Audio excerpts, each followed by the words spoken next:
Pada tutorial kali ini kita akan membahas tentang audit universe dan risk assessment. Pertama-tama kita akan login ke dalam aplikasi Amsdat. Kita bisa gunakan username yang sudah kita punyai. Lalu kita bisa buka menu target and resourcing. Lalu hal yang pertama kali kita buka pada modul target and sourcing ini adalah audit universe. Di sini kalau misalnya kita lihat profile, maka dia akan menampilkan data audit universe yang sudah kita punyai. Jika kita belum mempunyai data audit universe, maka kita bisa membuat baru audit universe-nya dengan cara membuka menu target and sourcing, audit universe, lalu kita pilih new audit universe. Di sini disediakan beberapa pilihan untuk membuat audit universe. Cara yang pertama adalah create new, yang kedua adalah create from existing, dan yang ketiga adalah import. Pada tutorial kali ini saya akan menjelaskan cara membuat audit universe dengan pilihan create new. Kalau kita klik create new, dia akan menampilkan page baru yang akan memandu kita untuk membuat universe yang baru. Pertama kita bisa isikan tahun untuk audit universe yang akan kita buat. Misalnya di sini saya isikan dengan tahun 2013. Entity name-nya adalah DAC. Universe description.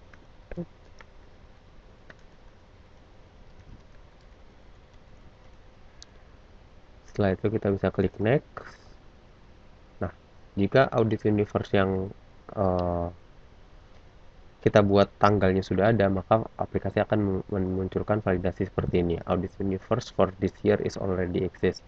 Jadi kita harus menggunakan audit year untuk tahun yang lain. Kita bikin untuk tahun 2014. Next. Nah, di sini kita bisa masukkan kategori name. Kategori name di sini bisa contohnya misalnya saya akan masukkan support level, lalu bisa business unit, dan satu lagi misalnya branches. Nah, setelah itu kita next. Nah, di sini kita akan menentukan entity apa aja yang akan ada di bawahnya support level, business unit, dan branch. Pertama saya akan masukkan untuk entity yang ada di bawahnya support level. Misalnya saya masukkan accounting,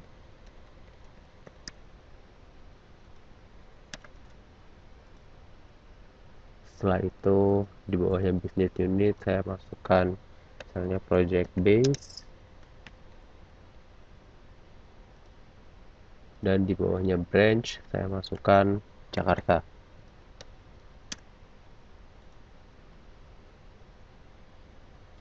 Setelah selesai, maka kita bisa mengklik button save yang ada di sini. Setelah kita men-save wizard yang tadi, kita akan diarahkan ke halaman universe profile yang sudah kita bikin menggunakan wizard yang tadi. Jadi kita bisa lihat ada support level, business unit, dan branch. Lalu di sini ada di bawahnya support level kita bisa lihat ada finance and marketing. Di bawahnya business unit ada project base and product base. Di bawahnya branch ada Depok dan Jakarta. Nah, jika kita ingin membuat level-level di bawahnya lagi, kita bisa mengklik langsung entity yang akan kita add sub entity-nya. Misalnya finance, saya akan menambahkan di bawah finance sub entity-nya.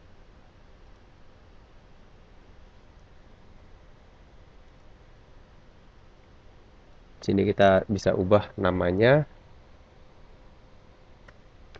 Misalnya namanya pengelolaan dana. Lalu ini abbreviation adalah singkatan saja untuk entity name ini. Boleh kita masukkan, boleh juga tidak. Lalu setelah itu kita bisa memilih risk assessment type dari sub entity ini.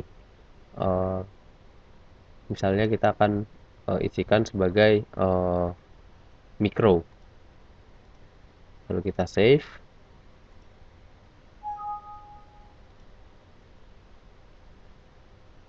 Nah, risk assessment type ini dibutuhkan untuk modul risk assessment selanjutnya. Setelah kita membuat audit universe yang sudah jadi. Jadi kita harus tentukan dulu risk assessment type dari masing-masing sub entity ini apa saja. Risk assessment type ini dibagi menjadi 3. Yang pertama ada makro, yang kedua mikro, dan yang ketiga NA. Makro di sini sebenarnya dia hanya sebagai sum up saja dari nilai yang ada di entity yang ada di bawahnya. Lalu kalau mikro ini adalah entity-entity yang pada akhirnya nanti akan mempunyai risk. Jadi entity-entity ini adalah entity-entity yang akan mempunyai risiko-risiko yang mungkin muncul pada entity tersebut. Misalnya pada pengelolaan dana, di sini saya masukkan sebagai mikro. Contoh risk yang mungkin muncul adalah misalnya pengelolaan dana yang tidak sesuai, seperti itu. Kemudian di sini saya akan coba mengset risk type dari finance sebagai finance ini menjadi risk assessment type-nya makro. Agar kita bisa memilih risk assessment type, jangan lupa untuk mengantik as kategori yang ada di sini. Kita klik save.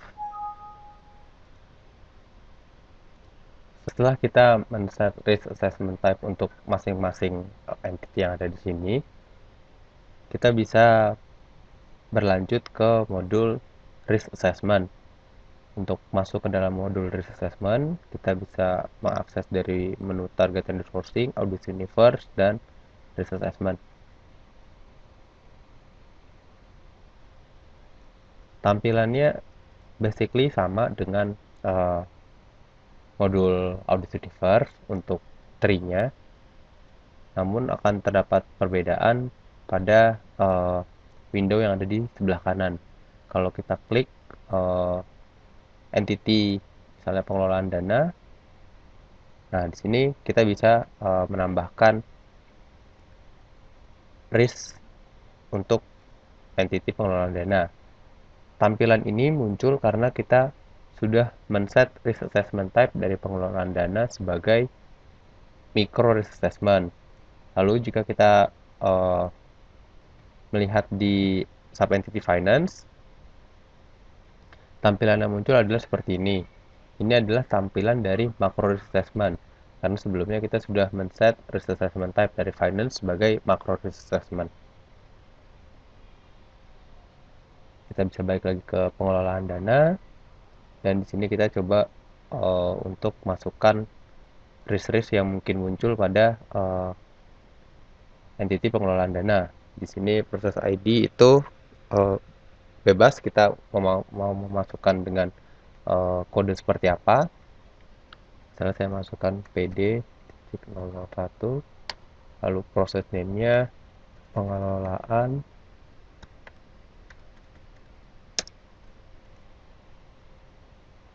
budget proyek. Lalu di sini kita bisa masukkan inherent risk-nya.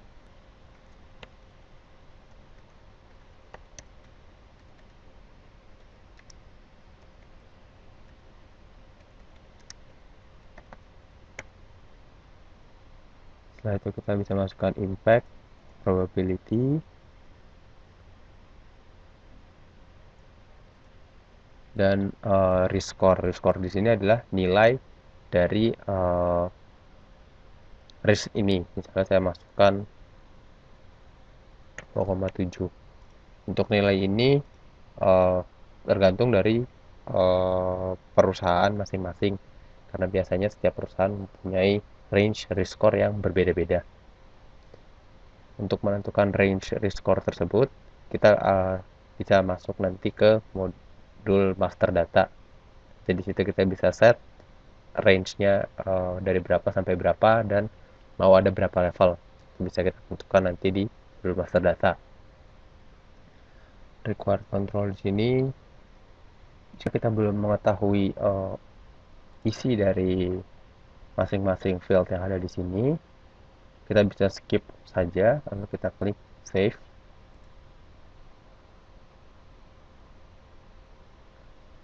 Nanti jika kita sudah mengetahui isinya, kita bisa melakukan edit terhadap list tersebut dengan cara mengklik view, lalu di bawah sini ada button edit. Setelah itu kita bisa edit datanya kembali dan kita save.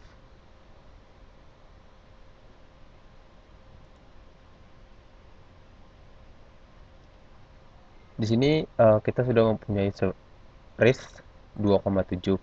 Nanti RIS ini akan di rata-rata secara manual oleh sistem dengan berdasarkan jumlah RIS yang ada di masing-masing entity. Lalu begitu kita lihat di entity atasnya, nah di sini sudah secara otomatis mengakumulasikan RIS-RIS yang ada di bawahnya.